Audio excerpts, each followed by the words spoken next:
नमस्कार। IBPS PO के interview की तैयारी करने वाले सभी हमारे साथियों को हमारा प्यार भरा नमस्कार। अब इंटरव्यू का शब्द सुनते ही कहीं ना कहीं आप सबके मन में एक धुकधुकी, पेट में गुड़गुड़ सी शुरू हो जाती है। लेकिन दोस्तों, इसी बात को ध्यान में रखते हुए ज्ञानम ने यह फैसला किया कि हम अपने बच्चों को सपोर्ट करेंगे कि अगर आपने हमारे साथ तैयारी करी है तो आपको किसी तरह की मन में कोई धुकधुकी या पेट में कोई गुड़गुड़ नहीं होगी। ज्ञानम है तो किस बात का डर है। इसी बात को आगे बढ़ाते हुए आज हम आपको इंटरव्यू के बारे में कुछ ऐसी बातें बताएंगे, ऐसे अनोखे नुस्खे बताएंगे जिनसे कि आपके इंटरव्यू का डर एकदम दूर हो जाएगा। आपको किसी तरह की कोई घबराहट इस वीडियो को देखने के बाद नहीं रहेगी। तो मैं ज्यादा वक्त न लेते हुए शुरू करता हूं हमारे आज के खास मेहमान से, श्री एस कालरा जी, जो कि पंजाब एंड सिंध बैंक में डिप्टी जनरल मैनेजर की पोस्ट से रिटायर हुए हैं। और सिंह साहब को अनेक इंटरव्यू बोर्ड में बैठने का बहुत लंबा तजुर्बा है। उसमें आईबीपीएस के पीओ के इंटरव्यू में भी सिंह साहब कई बार बैठ चुके हैं। तो ये आज आपको ऐसे तरह तरह के नुस्खे, तरह तरह के टिप्स बताएंगे जिससे कि आपके इंटरव्यू का डर एकदम खत्म हो जाएगा। तो शुरू करते हैं काला जी से। सर, आपका स्वागत है। हम लोग बच्चों को इंटरव्यू के बारे में तैयारी करवाते हैं और उसमें उनको ये सिखाते हैं कि आपने इंटरव्यू में अधिक से अधिक मार्क्स कैसे लेने हैं और बेहतर से बेहतर कैसे परफॉर्म करता है। तो काला जी, मेरा पहला प्रश्न आपसे ये रहेगा आज के लिए कि बच्चों को ये बताइए कि इंटरव्यू में होता क्या है, किस तरह से इंटरव्यू शुरू होते हैं, या उनका स्ट्रक्चर, उनका बोर्ड वगैरह क्या होता है। असल में ऐसा है कि जब इंटरव्यू बोर्ड बनता है उसमें 4 से 5 सदस्य होते हैं। उसमें एक चेयरमैन होता है और एक रिप्रेजेंटेटिव फ्रॉम SC ST का भी होता है। तो ये चारों लोग एक इंटरव्यू बोर्ड में एक लाइन में बैठते हैं। वहीं पे चेयरमैन होता है, वहीं पे दूसरे मेंबर्स होते हैं और वो आपसे बारी बारी क्वेश्चन पूछते हैं। तो ये जो मेंबर्स होते हैं, इनके प्रोफाइल के बारे में आप कुछ बताएंगे, मतलब हाँ, ऐसा है कि कौन प्रोफाइल। मेंबर हाँ, कहाँ से आता है, क्या होते हैं जनरली, मतलब कुछ। प्रोफाइल ऐसा होता है, उसमें कुछ बैंकिंग एक्सपर्ट्स होते हैं, कुछ लोग लोकल जो retired manager, junior manager, chief managers, वो रिटायर्ड आदमी भी एक होता है। तो कुछ लोग को जनरल नॉलेज के लिए एक आदमी आता है, वो भी पूछता है क्वेश्चन। तो ऐसे ये बोर्ड में कोई जरूरी नहीं है कोई खास ही हो, बैंकिंग के ज्यादा होते हैं। जो बैंकिंग के रिलेटेड लोग हैं वो ज्यादा होते हैं। मैं समझता हूँ एक लेडी भी जरूर होती है, एक यस, लेडी एक लेडी भी होती है उसमें। और कोशिश यही होती है कि अगर नहीं हो तो फिर क्या है कि वो 5 मेंबर दूसरे, कोशिश यही होती है कि एक लेडी भी वहाँ पे होनी चाहिए। असल में तो होती है, ऐसी बात नहीं है। तो इसमें क्या मैं जानना चाहूंगा कि जब आप लोग 5-6 लोग इंटरव्यू बोर्ड में बैठते हैं तो क्या आपस में कुछ सब्जेक्ट्स का डिवीजन होता है, या कुछ कि भी कौन व्यक्ति क्या पूछेगा, या किस तरह से प्रोसेस आगे ऐसा बढ़ती है। कोई सेट फार्मूला नहीं है कि कौन क्या पूछेगा, कोई कुछ भी पूछ सकता है। मगर ऐसा होता है कि एक आदमी जब क्वेश्चन पूछ रहा है तो दूसरा उसकी देख रहा है कि क्या क्वेश्चन क्या पूछा गया। तो फिर जो नेक्स्ट क्वेश्चन होगा वो नेक्स्ट क्वेश्चन वो दूसरा आदमी पूछेगा, वो अपने फील्ड से पूछेगा या अपनी तरह से पूछेगा। तो ये कोई जरूरी नहीं है कि हम लोग, हाँ ऐसा जरूर होता है कि हम लोग, ये बात हमें होती है कि हम लोग क्वेश्चंस ऐसे नहीं पूछे जो आपको इरिटेटिंग लगे। क्वेश्चन वो ना पूछे जिससे आप कंफ्यूज है, या क्वेश्चन वो पूछे जो बहुत डिफिकल्ट हो। तो ऐसे क्वेश्चंस हम नहीं पूछते। हाँ, जैसे क्वेश्चन कि जो होते हैं वो नॉर्मल होते हैं, वो जनरल होते हैं और आपकी जनरल अवेयरनेस के होते हैं। बच्चों को हम भी वैसे यही बताते हैं कि जितनी जरूरत आपकी एक नौकरी लेने की है, उससे कहीं ज्यादा जरूरत उस बोर्ड की भी है एक अच्छा अफसर सेलेक्ट करने की। तो इसलिए they make you comfortable all the time. Okay. तो ये जो आप सवाल पूछते हैं, इसमें से कुछ बताएंगे क्या सीक्वेंसिंग कैसे रहती है, और मार्क्स के लिए कैसे रहता है, क्योंकि बच्चे कहीं कहते हैं मुझे बहुत कम नंबर मिले, कोई कहता है मुझे बहुत ज्यादा मिल गए। तो क्या मार्किंग का क्या सिस्टम रहता ऐसा है। है कि जब हम मार्किंग करते हैं तो एक 10 पैरामीटर रखते हैं, 10 पैरामीटर है। इसमें से बच्चों ने कितने अंक जो हासिल किए हैं। अगर 10 में से 6 किए हैं तो इसका मतलब है कि वो ठीक है। अगर 10 में से 4 किए हैं तो फिर कहते हैं कि भाई इसका थोड़ा मुश्किल हो सकता है। ये तो पैरामीटर्स कौन कौन से, रफली कुछ आइडिया आप देंगे। रफली ऐसा कि उसका कॉन्फिडेंस स्किल क्या था, उसका अच्छा, एप्टीट्यूड क्या था, उसका एप्टीट्यूड कॉन्फिडेंस, क्या था, एप्टीट्यूड, और उसकी वो कैसे बोला, उसके आंसर कैसे दिया, और बोलने का तरीका उसका। बोलने का उसका तरीका क्या है, कैसे वो अंदर घुसा है, कैसे बात की उसने। how he has wished the interview board. All these questions, all these things are generally taken into consideration. Okay, तो काला जी कुछ बताएंगे, बच्चों को गाइड करेंगे कि इन चीजों को देखने के लिए वो किस तरह से तैयारी करें? देखो ऐसा है कि जो मैं कहूँगा, अगर कॉन्फिडेंस की मैं बात करता हूँ या मैं कम्युनिकेशन की बात करता हूँ या लीडरशिप जो पूछते हैं हम लोग, या हम उसका एप्टीट्यूड देखते हैं या उसका नॉलेज देखते हैं, तो सबसे बड़ी बात तो यह है कि आप पहले तो एक अपने, अगर मान लीजिए आपके फादर का कोई प्रोफेशन है, मान लो वो बैंकिंग ही है, तो आप अपने फादर से इंटरेक्ट कीजिए कि बैंक में क्या होता है, कैसे होता है, क्या क्या इसकी एवेन्यूज है, क्या क्या कैसे कहाँ कहाँ आप जब पहुँच सकते हैं, और इसमें क्या क्या क्या क्या क्वेश्चन जो पॉसिबली पूछे जा सकते हैं, ये मतलब इंटरेक्शन अपने कीजिए। अपने फादर के प्रोफाइल के बारे में यस, बच्चों को उनके अच्छे से पता होना ये चाहिए। उनको पता होना चाहिए, अगर वो बैंक में काम करते हैं स्पेशली, या वो कोई लोग फार्मर्स है तो फार्मर के बारे में पता होना चाहिए, या अगर बिजनेसमैन हो तो बिजनेस के बारे में रेलवे पता में होना तो चाहिए। रेलवे के बारे में अच्छे से हाँ, पता होना चाहिए। इसी तरह से हम जब क्वेश्चन आपको पूछते हैं कि भाई ऐसा बताओ कि आपके शहर में क्या क्या होता है, आपका शहर कौन सा है, जब वो होता है जी मेरा शहर ये है, तो हम पूछते हैं उस शहर में इंडस्ट्री का लेवल क्या है, कहाँ पे इंडस्ट्री है, कहाँ पे बिजनेस है, कहाँ पे सर्विस सेक्टर ज्यादा है, या वहाँ पे कोई इम्पोर्टेंट मॉन्यूमेंट्स है, कोई इम्पोर्टेंट प्लेसेस है, मतलब अपने शहर के बारे में, अपनी जगह के बारे में वो आपको उसका नॉलेज होना चाहिए। ठीक, ठीक, ठीक। और इसमें और किस तरह के क्वेश्चंस, मतलब और कैसे तैयारी कर सकते हैं? मेरे ख्याल के अपने सब्जेक्ट्स के बारे में। उसके बारे में सबसे इम्पोर्टेंट पॉइंट क्या है कि आप बैंकिंग में आए, तो बैंकिंग में जो banking is the backbone of economy, आपको बैंकिंग का और इकोनॉमी का नॉलेज बहुत जरूरी है। इसके लिए आप बैंकिंग की जितनी वोकैबुलरी है वो अपनी जरूर रखिए, क्योंकि हम लोग कोई बहुत ज्यादा वो वैसे क्वेश्चन नहीं पूछते जो आपको बहुत टेक्निकल हो। हम क्वेश्चन पूछेंगे जैसे कि एनपीए क्या है, तो एनपीए को ये कोई टेक्निकल नहीं है, अब तो ये सारे पेपरों में आता है, टीवी में आता है, हर जगह पे आता है। बेसिकली वो क्वेश्चन अखबारों में आते रहते हैं। अखबारों में जो आते रहते हैं वही हम क्वेश्चन पूछते हैं, ताकि आपका कॉन्फिडेंस लेवल भी बढ़ा दें। तो मैं कह सकता हूँ शायद आपकी इजाजत हो कि भी इसके लिए सबसे बढ़िया एक तरीका है कि रेगुलरली वो अखबार को पढ़ें, उसके नोट्स बनाएं। हाँ, ऐसा है कि अखबार के नोट्स बनाए, और साथ ही साथ पता क्या है, प्रैक्टिस भी कीजिए कि मैं इंटरव्यू में बेयर हो रहा हूँ, आप मिरर प्रैक्टिस कीजिए, मिरर में सामने खड़े हो जाइए, वहां पे प्रैक्टिस कीजिए, कोई दिक्कत नहीं है, इंटरेक्शन कीजिए, मिरर में प्रैक्टिस कीजिए। और साथ ही साथ आप एक बात और कीजिए कि अगर आप इंटरव्यू में जाते हैं तो आपने कॉन्फिडेंस कैसे रखना है, अपना वो एक अभ्यास कीजिए कि मैंने ये ऐसे रखना कॉन्फिडेंस। हाँ, मिरर प्रैक्टिस से बहुत फर्क पड़ेगा उसमें। हाँ, मिरर प्रैक्टिस से बहुत फर्क पड़ेगा, उसमें आप पता चल जाएगा कि आप कहाँ पे रॉन्ग थे। और मेरा ख्याल है उसको अपनी वॉइस को रिकॉर्ड भी कर सकते हैं।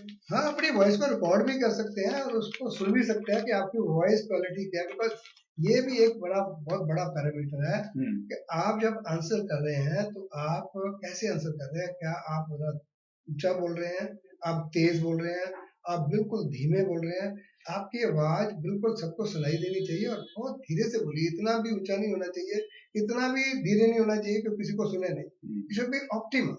और उससे क्या है कि अगर आप मिरर की प्रैक्टिस करेंगे या आप उसको रिकॉर्ड करते हैं तो आपको पता चल जाएगा कि आप कैसे बोलते हैं। ये डेड वर्ड्स का इस्तेमाल ना करें। एक बात मैं आपको बड़ी इनफैक्ट ऐसा बहुत एक बात मैं आपको बहुत इम्पोर्टेंट बता दूं कि अगर आपके पास कॉन्फिडेंस है, अगर मान लीजिए हम पैमाना रखते हैं 1 किलो का, तो अगर आपके पास 250 ग्राम का कॉन्फिडेंस है ना, तो आपको प्रॉब्लम नहीं होगी। तो लोगों के पास 250 ग्राम का कॉन्फिडेंस भी नहीं होगा। कोशिश कीजिए कि अपने कॉन्फिडेंस लेवल को बढ़ाइए, क्योंकि आपने अगर आंसर नो भी करना है, वो भी इतने कॉन्फिडेंस से कहें कि नो आई डोंट नो, वो भी आपको कॉन्फिडेंस से जवाब देना। ये नहीं है कि आप वहां पे थोड़ा थिरक जाए कि यार क्या जवाब देना था, नो भी कहना है, कैसे कहना है। तो नो भी आप बड़े ध्यान से कहिए, no sir I don't know. Okay, तो कुछ इस पे प्रकाश डालेंगे कि किस तरह के क्वेश्चंस आप वहां पे इंटरव्यू में जनरली पूछते हैं बच्चों से? जनरली हम क्वेश्चन, जो पहला क्वेश्चन तो यही होता है कि आपका नाम क्या है। पहला क्वेश्चन ये नाम है। तो कई बार क्या है कि कुछ लोग कहते हैं कि भाई आपका नाम ये है, इसका मीनिंग क्या है, आपको पता होना चाहिए कि आपके नाम का मीनिंग क्या है, या उससे जुड़ी कोई मशहूर हस्ती है, कोई है मशहूर हस्ती है, कौन सी मशहूर हस्ती आपके नाम पे है। और आपका ये कई बार मैंने एक बार क्या हुआ, किसी ने उसने बोल दिया तो मेरा नाम तो धरती है, अब भूमि है, तो उन्होंने कहा कि भाई भूमि के यहाँ प्राइवेसी बताइए, और वो हिंदी का ही पढ़ा हुआ था, तो पता था कि हिंदी की बैकग्राउंड है, तो ऐसे भी कई बार क्वेश्चन पूछ लेते हैं वो, वैसे तो ये क्वेश्चन ऐसा नहीं है पर फिर भी आपको पता होना चाहिए कि प्राइवेसी, आपके नाम पे प्राइवेसी बहुत है, बिल्कुल है ना। तो ऐसे ऐसे कुछ, फिर उसके बाद हम लोग सबसे इम्पोर्टेंट जो क्वेश्चन पूछते हैं कि भाई why are you choosing banking as your subject of your placement, और you want career as banking, वही बैंकिंग कैरियर। अगर बैंकिंग कैरियर में हम पूछते हैं कि भाई आपने पढ़ा तो हिस्ट्री हुआ है, पढ़ा आपने ज्योग्राफी हुआ है, तो बैंक में इसका क्या फायदा है, जैसे कैसे लिंक करेंगे अपने नॉलेज को? बैंकिंग है तो बैंकिंग में अब बताइए, मैंने कंप्यूटर किया हुआ, हम पूछते हैं भाई कंप्यूटर का बैंक में क्या क्या महत्व है, क्या बैंक उसको क्या फायदा, बैंक को क्या होगा अगर आपको हम सिलेक्ट कर देते हैं। और एक क्वेश्चन जो बड़ा अजीब होता है, जो आपको हम टेस्ट करते हैं कि इफ यू आर सिलेक्टेड, अगर आपकी सिलेक्शन हो जाए तो as per RBI guidelines and bank guidelines आपको कहीं रूरल पोस्टिंग मिल जाती है, या आप मान लीजिए रूरल एरिया का है, आपको एक मेट्रोपॉलिटन में जाकर के कोई पोजीशन मिलती है मेट्रोपॉलिटन सिटी में, क्या आप वहां जाएंगे या आप इस प्रमोशन, इस प्लेसमेंट को या इस सिलेक्शन को छोड़ देंगे। तो आपने बड़े ध्यान से इसका आंसर देना है कि भाई अगर मेरे को जाना पड़े तो मैं जरूर जाऊंगा। तो इससे क्या है कि आपका एक इंटरेस्ट बढ़ा रहेगा, तो वो इसका इससे हम आपका कॉन्फिडेंस एंड आपका एप्टीट्यूड चेक करते हैं। Correct correct. somebody was telling me Kanha ji कि भाई वो ये भी पूछते हैं कि अगर आपको सिलेक्ट नहीं किया तो आप क्या करेंगे? तो ऐसा भी कुछ होता है? ऐसा भी क्वेश्चन कई बार हम ये कहते हैं कि भाई ऐसा है कि सबको तो हम सिलेक्ट कर नहीं सकते, मान लीजिए आपको सिलेक्ट नहीं किया जाता तो फिर क्या करेंगे? तो इसमें एक सिंपल आपका आंसर ये होना चाहिए कि sir I will try again, but I am destined to become the banker. तो मेरा एक ये ध्येय, मैंने ये इस चीज को मैंने मान लिया कि मैंने बैंक में ही जाना है और मैं बैंक के अलावा और कहीं पे नौकरी नहीं करूंगा या करूंगा। तो क्या है कि ये आंसर आपका सही होगा। आप बच्चों को बताना चाहेंगे कि भी अगर, क्योंकि एक बड़ा कॉमन क्वेश्चन ये होता है वहां पे कि why should we select you, तो उसका क्या जवाब होना चाहिए? उसमें एक चीज ये होना चाहिए कि देखिए मैंने जो मेरा सब्जेक्ट है इसकी रेलेवेंस है, अगर आपका सब्जेक्ट है मेरी रेलेवेंस है, और मैं अपनी पूरी मैंने अपनी पूरी कोशिश की है कि मेरे को जितना मेरे को नॉलेज था मैंने आंसर दिए। मेरे को लगता है कि जितने के मैंने आंसर दिए हैं या जैसे मैंने परफॉर्म किया है, मेरे को लगता है कि मैं सिलेक्ट हो जाऊँ या हो जाऊंगा। ये तो रही बात क्वेश्चंस की। अगर हम जानना चाहें सर आपसे, जो बहुत तजुर्बा है, आपने सैकड़ों बच्चों को इंटरव्यू किया है, नॉर्मली किस तरह के कॉमन मिस्टेक्स बच्चे कर जाते हैं जो कि उन्हें नहीं करनी चाहिए? कॉमन मिस्टेक्स में मैं फिर वही पे आता हूँ। पहली चीज तो ये है कि जब आप अंदर घुसते हो, पहली चीज जो इम्पोर्टेंट चीज है, अंदर घुसते ही सबसे पहले आपने या नमस्ते बोलना है, सत श्री अकाल बोलना है, गुड मॉर्निंग बोलना है, गुड आफ्टरनून बोलना है। वहां पे एक लेडी इंटरव्यूअर बैठी है, उसको क्या बोलना है। कई बार क्या होता है लेडी को बोलते हैं गुड मॉर्निंग सर, तो आपने ना ध्यान रखना है कि कैसे बोलना है, ये भी एक बहुत बड़ी मिस्टेक होती है। तो जब आप अंदर घुसते हो तो आप ना तेजी से आकर के उस चेयर पे बैठ जाते हो, जबकि आपको इंटरव्यू बोर्ड का कोई भी आदमी ये नहीं कहेगा कि आपने बैठना है या नहीं बैठना। फिर एक और बात होती है, जब इंटरव्यू बोर्ड में हम लोग क्वेश्चन पूछ रहे होते हैं, एक आदमी क्वेश्चन पूछता है तो आप उसकी आंखों में आंखें डालते हैं, जबकि ये गलत हो जाता है। आपने जितने इंटरव्यू बोर्ड के मेंबर्स हैं उनकी तरफ भी देखना है, ये नहीं हो कि एक आदमी क्वेश्चन पूछ रहा है और आप आंसर दे रहे हैं। इसका मतलब कि आंसर आप किसको दे रहे हैं? पूरे बोर्ड को दे रहे हैं आंसर। उससे क्या होगा कि आपका जो आई कांटेक्ट होना बहुत जरूरी है। और एक जो इधर उधर भी देखते रहते हैं, मैंने देखा कि बच्चों में कोई छत की तरफ देख रहा है, कोई दाएं देख रहा है, बाएं देख रहा है, तो वो भी कहीं ना कहीं ख्याल रखना है कि भाई जो बोर्ड सामने बैठा उसी को आई कांटेक्ट करना है, ऊपर नीचे दाएं बाएं नहीं देखना है। और कई बार क्या होता है लोग क्या करते हैं, हाथ को मसलना शुरू कर देते हैं। कुछ लोग क्या है कि उनकी जो मूवमेंट होती है वो ठीक नहीं होती, तो जो उनकी बॉडी लैंग्वेज है वो भी अलग से होती है, बात कुछ कर रहे होते हैं और कुछ लोग सिर को खुजाते रहेंगे, कुछ लोग कान को पकड़ लेंगे, कुछ लोग उंगलियों को मोड़ते रहेंगे। ये सब चीज जो है ना, इसको बिल्कुल अवॉइड करना।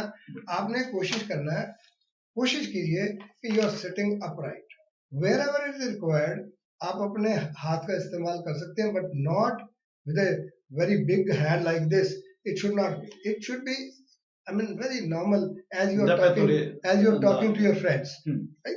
And another thing is, कई बार क्या है कि हम लोग क्वेश्चन पूछते हैं, आपको उसका आंसर नहीं आता, and you try to mislead the interviewer. वो आपके लिए सही नहीं होगा, वो आपके माइनस में जाएगा. क्योंकि इंटरव्यूअर ने जब क्वेश्चन पूछा है, अगर आपको आता है तो आप आंसर दीजिए, दाएं बाएं मत कीजिए. उससे क्या होगा कि आपका आंसर बिल्कुल ही गलत हो जाएगा. कोशिश कीजिए कि आंसर दीजिए. अगर आपको नहीं आता तो बहुत पोलाइटली बोलिए, सर और madam, I don't no. That's enough. इससे आगे कुछ नहीं बोलना. अगर कोई क्वेश्चन आपको पूछा है, एक स्पेसिफिक क्वेश्चन पूछते हैं, उसका आंसर भी स्पेसिफिक होना चाहिए. ये टिप बहुत जरूरी है.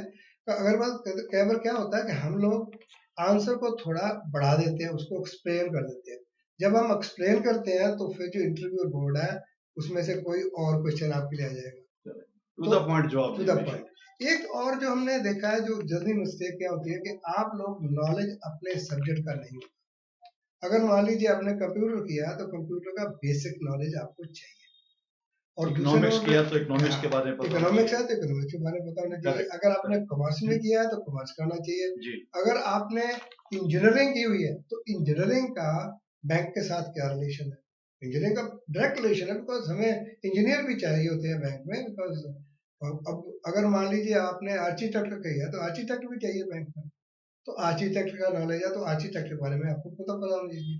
जो भी प्रोफेशन में आपने ग्रेजुएशन की है या पोस्ट ग्रेजुएशन की है, उसको आप जरा ध्यान से देखिए कि आपने इसमें से बेसिक क्वेश्चंस क्यों है, कि कौन कौन से हैं. वो बेसिक क्वेश्चंस की आप प्रैक्टिस कीजिए.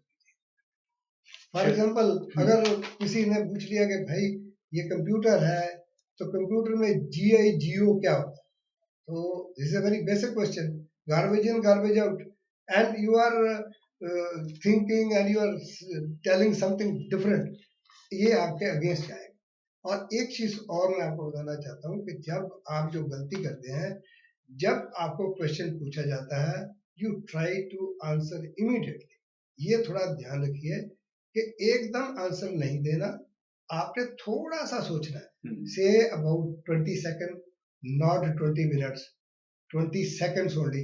20 seconds you have to just interpret what the interviewer is asking me, और इसका मेरा क्वेश्चन का जवाब क्या होगा. क्योंकि ये आप 20 मिनट में इसको आपको प्रैक्टिस करनी पड़ेगी. अगर ये क्वेश्चन किया तो मैंने ये आंसर देना. ठीक है. तो इसी तरह से आप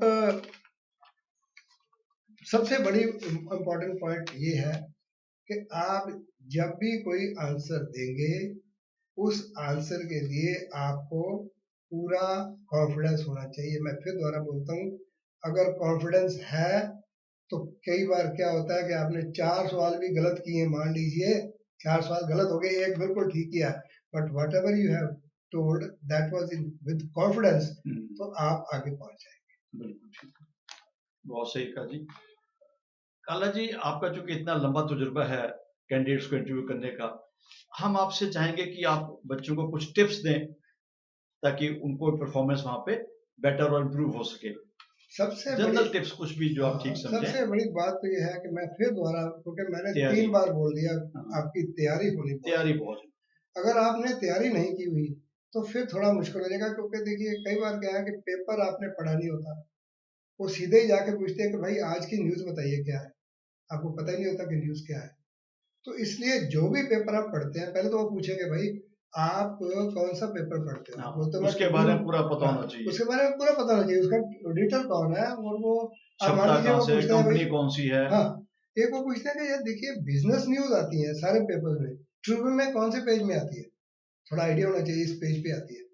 क्योंकि देखिए आपने ट्रिब्यून जब पेपर पढ़ा है, ट्रिब्यून पढ़ा है, हिंदुस्तान टाइम पढ़ा है, टाइम्स ऑफ इंडिया पढ़ा, वहां पे कुछ पेजेस होते हैं, उनके फिक्स होते हैं कि यहाँ पे हमारा बिजनेस का है, यहाँ पे वर्ल्ड का है, यहाँ स्टेट का है, यहाँ पे इंडिया का है. ये सारा आपको पता होना चाहिए. उनकी सर सीक्वेंस भी फिक्स होती है. सीक्वेंस भी फिक्स होती है. पहले पंजाब आएगा, फिर हरियाणा आएगा, फिर नेशन आएगा, या जो भी हर अखबार के अपना एक सीक्वेंस है. और बैक पेज में क्या आना है. बिल्कुल. तो ये सारी चीजें आपको दिखनी होती है. कई बार क्या है कि कोई ऐसी एडवर्टाइजमेंट आई होती है उसमें जिसके बारे में वो पूछ लेते हैं कि ये कौन सी क्या है, इसमें क्या आया. तो एडवर्टाइजमेंट जो बहुत बड़ी होती है उसको जरूर देख के जाइए. क्योंकि वो क्वेश्चन कई बार पूछ लेते हैं। कई बार देखिए क्वेश्चन किसी को कॉन्फिडेंस किसी का लूज करना हो तो कई बार वो पूछ लेते हैं, भाई how many buttons are there on your shirt, तो आपने गिने नहीं होते, आप बोल दिए 10 या 8 या 7, कॉन्फिडेंस से बोलिए। वो ये नहीं कहेंगे भाई शर्ट अपनी बाहर निकालो दिखाओ कितने। तो वी हैव टू सी के 8 बटन है तो 8 बोलिए, 7 हाजिर जवाबी होनी चाहिए। यू शुड बी, और हाजिर जवाबी विद कॉन्फिडेंस। मैंने बार बार कह रहा हूँ, अगर आपके पास कॉन्फिडेंस है तो आपका लिटिल नॉलेज भी आप बड़े आराम से उनको बता सकते हैं। लिटिल नॉलेज भी आपका कई बार काम दे जाता है। कॉन्फिडेंस का मतलब ये भी नहीं है कि आपको बिल्कुल ही नहीं आना चाहिए। आप अपने सब्जेक्ट को, इकोनॉमी को, बैंकिंग को, जनरल नॉलेज को, general awareness is more important. Venue awareness के बारे में आप कुछ कहते हैं? वेन्यू अवेयरनेस हाँ, के बारे में आप कहते हैं? फिर एक और चीज बात है कि अगर आप जाते हैं वहाँ पे इंटरव्यू देने के लिए, तो ऐसे होता है ना, जब हम किसी को नहीं जानते और उसको फोन करते हैं तो आपको कॉन्फिडेंस नहीं होता कि भी मैं फोन कर रहा हूँ वही आदमी है। तो अगर आप उसके घर में पहले गए हो तो फिर क्या होता है, आपको पता चलता है कि हाँ ये आदमी वहाँ पे, इनका फोन भी यहाँ पड़ा हुआ है, ये यहाँ फोन रखते हैं या मोबाइल यहाँ रखते हैं। तो आप सबसे पहले जहाँ पे एंट्री होनी है एक दिन पहले वहाँ पे जाइए, वहाँ पे देखिए कि बाहर कौन बैठा है, क्योंकि होता क्या है, 2 ऑब्जर्वर भी बाहर बैठे होते हैं, वो भी आपकी जो मूवमेंट है, how you are entering, how you are walking, वो भी ऑब्जर्व करते हैं। उनसे भी कई बार विचार विमर्श किया जाता है कि भाई इन्होंने कैसे एंटर कैसे किया था, अगर हमने उसका एक पैरामीटर रखना है तो आपने पहले जाकर के ऐसे उस एरिया को पूरा देख लेना है कि कहाँ कौन बैठता है और कैसे लोग अंदर जा रहे हैं, क्योंकि आपसे पहले भी कोई इंटरव्यू दे रहे जा रहा होगा। तो आप उसको जरा, उससे क्या होगा कि आपका confidence about the venue will be much higher, कि मैं यहाँ जाना कोई दिक्कत नहीं मेरे को, वहाँ के लिए बस कौन सी बस मिलेगी, कौन सी ऑटो है कि नहीं है, गाड़ी पे जा रहे तो गाड़ी कहाँ पार्क होगी। बिल्कुल करेक्ट। एक बात और होती है ना, कई बार क्या होता है कि आप लोग अंदर घुसते हो ना, पूछते हो इंटरव्यू कहाँ हो रही है, वो कहता है जी इस फ्लोर पे हो रही है, उस फ्लोर पे जाते हो कहता है जी पीछे हो रही है। फिर ऐसे करके आपको क्या होता है, आपका कॉन्फिडेंस लूज हो जाता है। आप जो अंदर घुसते हो तो आपको यही लगता है कि मैंने कोई गलती की है। तो अगर एक चीज बड़ी इंपॉर्टेंट है, बी कूल एंड काम rather than नर्वस नहीं होना बिल्कुल। अगर नर्वस हो गए तो फिर प्रॉब्लम आएगी। कूल एंड काम से याद आया, कान्हा जी आप बता रहे थे कि वो क्या दही खाते हैं या तुलसी खाते हैं, वो आप शेयर करेंगे इनसे? वो तो बात यह है कि आप कूल करने के लिए नींद पूरी होनी चाहिए। नॉर्मली क्या है कि नींद पूरी होनी चाहिए, और कोशिश ये कीजिए कि रात को 1 बजे तक पढ़ना नहीं करना, बिल्कुल नहीं पढ़ना, क्योंकि रात को अगर आप पढ़ेंगे और सारा दिन पढ़ते रहेंगे तो क्या होगा, आपके दिमाग में कितनी सारी फाइलें खुल जाएंगी। तो वहां पे जो फाइल खोलनी होती है पेपर उसमें इंटरव्यू में, वो आपकी खुलती नहीं है, बाकी सारी फाइलें आपके दिमाग में पड़ी रहेंगी। इसलिए ये बेहतर होगा कि आप रात की नींद जो आपको प्रॉपर आनी चाहिए और कूल माइंड से आना चाहिए। आपने एक चीज और भी नोट करके रखनी है कि यार अगर नहीं होगा तो कोई बात नहीं, अगली बार कर लेंगे। आपका कॉन्फिडेंस इतना होना चाहिए, यार मैं अपने तरफ से मैंने पूरा किया है, कॉन्फिडेंस रखिए, उस कॉन्फिडेंस से जाएंगे तो इंटरव्यू में इतना दिक्कत नहीं आती।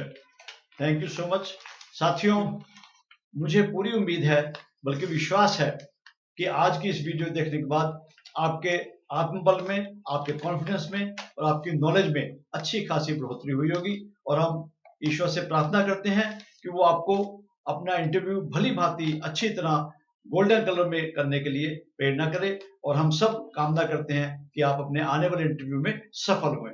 धन्यवाद। Thank you very much. Thank you.